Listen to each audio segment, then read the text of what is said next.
Nah, di sini ada panduan atau isian tentang bagaimana menyeimbangkan pemasukan dan pengeluaran keluarga. Nah, jadi cara mengerjakan tugas ini adalah dengan melihat, saya jelaskan kembali, dengan melihat kira-kira kebutuhan apa saja yang bisa kita kurangi agar nanti pengeluaran kita seimbang dengan pemasukan kita. Nah, sekarang kita cek lagi tugas dari Bu Aziza.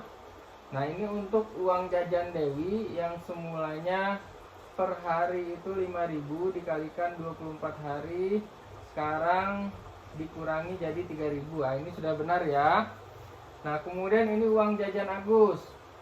Uang jajan Agus yang semulanya 3.000, sekarang masih 3.000. Ini kenapa Ibu nggak dikurangin uang jajan Agusnya, Bu Aziza? Ada pertimbangan lain mungkin?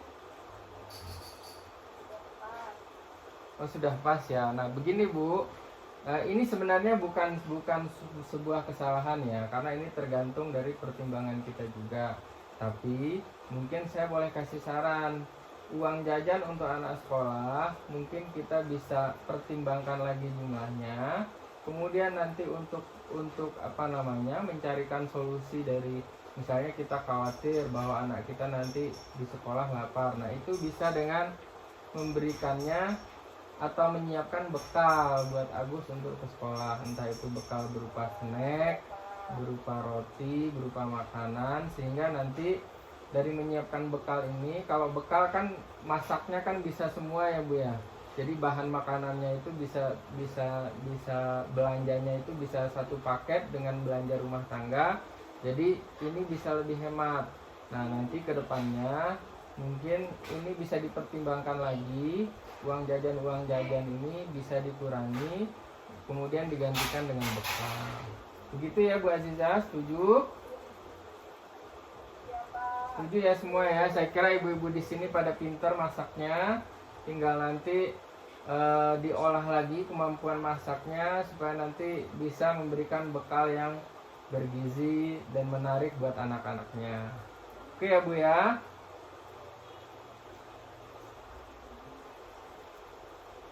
Nah, selanjutnya untuk tugas saya kira cukup ya. Nanti yang satu ini tugas Bu Aziza bisa dijadikan contoh oleh yang lain.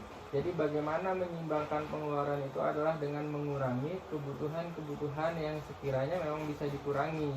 Kemudian bisa digantikan dengan strategi yang lain seperti yang tadi saya jelaskan. Nah, paham ya ibu-ibu sejauh ini? Oke. Masih semangat?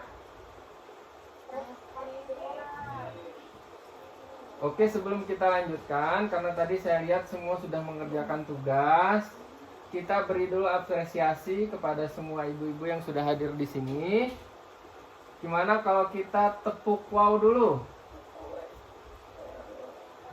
Oke ya, tepuk wow. Siapa yang mau pandu, yang mau bantu saya siapa?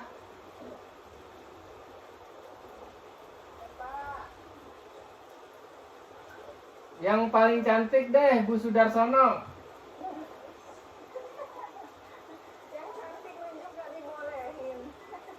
Oh, siapa tadi saya nggak lihat, sore. Udah, Ibu sudah kesini aja.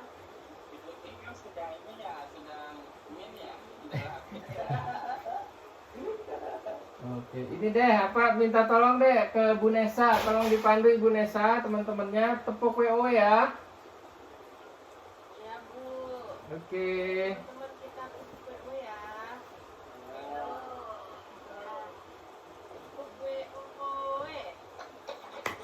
Beri dia W, beri dia O, beri dia W, beri dia wow. Oke, terima kasih, tepuk tangan untuk Bu Nesa. Ya, sama-sama. Alhamdulillah hari ini senyuman dan suaranya bisa membangkitkan semangat kita lagi ya. Baik, selanjutnya ibu-ibu, tadi sudah kita periksa tentang bagaimana menyimbangkan pengeluaran. Nah, sekarang kita masuk ke langkah selanjutnya. Nah, di langkah ini kita harus membagi kelompok dulu ya.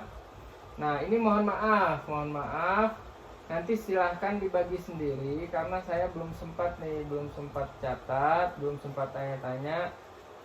Saya takutnya nanti ada misalnya yang belum bisa baca tulis, itu kan ibu-ibu yang tahu ya. Nah, nanti yang belum bisa baca tulis silahkan ngumpul dengan yang sekiranya kemampuan baca tulisnya sudah mahir ya. Nah, ini saya ada bawakan beberapa alat tulis, silahkan nanti digunakan untuk mengerjakan tugas-tugas selanjutnya.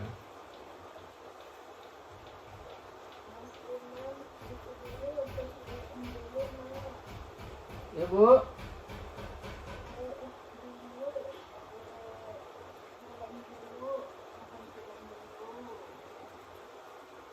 Di sini langkah ketiganya bagi kelompok dulu, Bu.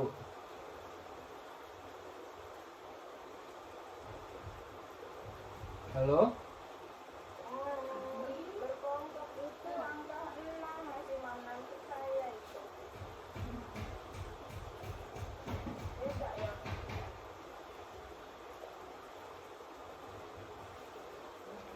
Oke, karena panduan yang saya lihat ini mungkin beda ya. Baik, kita skip.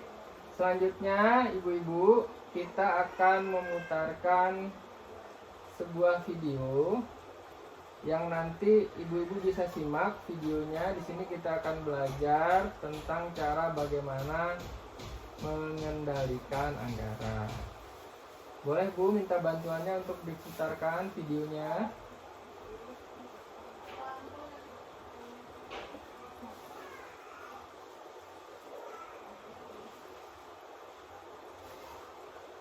Uang rumah tangga perlu dikelola agar pengeluaran bisa seimbang dengan pendapatan. Semakin terbatas pendapatan kita, semakin harus terakhir kita mengelola uang rumah tangga. Bagaimana caranya? Mulailah dengan menghitung dan mencatat perkiraan pendapatan dan pengeluaran keluarga setiap bulannya. Kemudian tentukan pengeluaran apa yang termasuk kebutuhan dan apa yang termasuk keinginan. Kurangi, tunda, atau kalau perlu, batalkan keinginan agar pendapatan bisa seimbang dengan pengeluaran. Selanjutnya, buatlah anggaran bulanan, yaitu rencana pengeluaran yang seimbang jumlahnya dengan perkiraan pendapatan dalam satu bulan. Utamakan pengeluaran yang merupakan kebutuhan. Seringkali beberapa anggota keluarga perlu uang secara bersamaan untuk kebutuhan yang berbeda. Bicarakan dan sepakatilah bersama kebutuhan yang harus didahulukan. Dan terakhir, gunakan uang sesuai dengan anggaran yang sudah dibuat. Kita bisa memakai sistem amplop dan membuat catatan kas harian untuk mengendalikan pengeluaran. Nah, ibu-ibu, bagaimana? Mudah kan? Nah, ibu-ibu, tadi sudah disimak videonya? Mudah ya?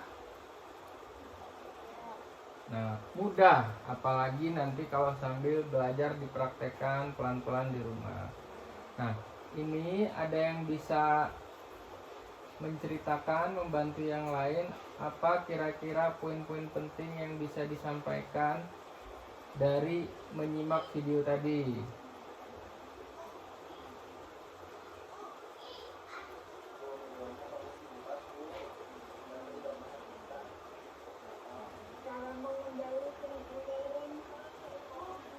Oke, cara mengendalikan anggaran.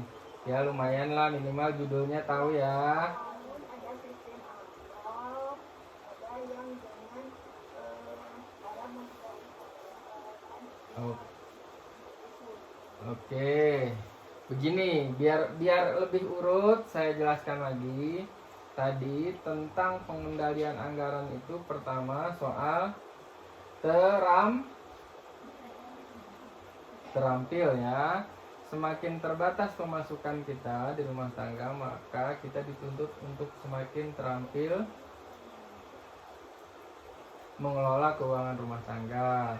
Kemudian selanjutnya tentang kebutuhan dan keinginan. Nah, soal keinginan ini ada 3 hal. 3 hal. Pertama, bisa ditunda, ya, atau malah mungkin bisa dibatalkan. Nah, karena keinginan ini seperti yang kita sudah pelajari sebelumnya, itu tidak terlalu berpengaruh kepada kelangsungan kehidupan anggota keluarga. Kemudian yang terakhir, yang ketiga, mengatur keuangan rumah tangga itu bisa dengan menggunakan sistem amplop dan sistem, ayo ibu-ibu, catatan harian. Baik. Nah, itu tadi ya tentang film yang kita sudah putar. Nah, selanjutnya ini biar nggak ngantuk lagi, ada yang mau ikut permainan ibu-ibu? Oke. Nah, di langkah selanjutnya saya punya permainan. Itu namanya permainan si kambing, ya. Nanti ibu-ibu bisa berhitung dulu searah jarum jam. Yang dapat angka kelipatan 5 itu harus menirukan suara kambing. Ada yang tahu suara kambing? Nah, begitu ya. Contohnya begitu. Jadi nanti kita berhitung 1 sampai 5. Nanti yang kelipatan 5 itu menirukan suara kambing. Oke? Sekarang kita bagi dulu ya. Kita bagi dulu urutannya. Urutan pertama itu ada Bu Nesa. Kedua Bu Mahmud. Yang ketiga Bu Satria. Yang keempat Bu Aziza. Yang kelima Bu Elif. Yang keenam Bu Sudarsono. Yang ketujuh Bu Nusfa Aini. Yang ke-8 Nabila. Yang ke-9 Cindy. Yang ke-10 Agung. Yang ke-11 Yeni. 12 Muhammad. Ke-13 Nifoli. Yang ke-14 Hafizi. 15 Ibu Lilis Susilawati. Ya, udah ya, sampai 15 aja ya. Oke. Coba sekarang berhitung tadi dari yang nomor 1. Silahkan. Saya hitung ya. Nanti dimulai di hitungan ketiga. 1, 2, 3, mulai.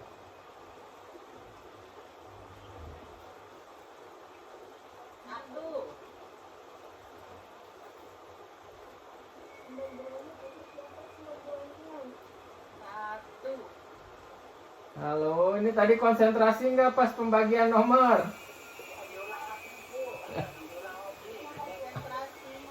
Oke.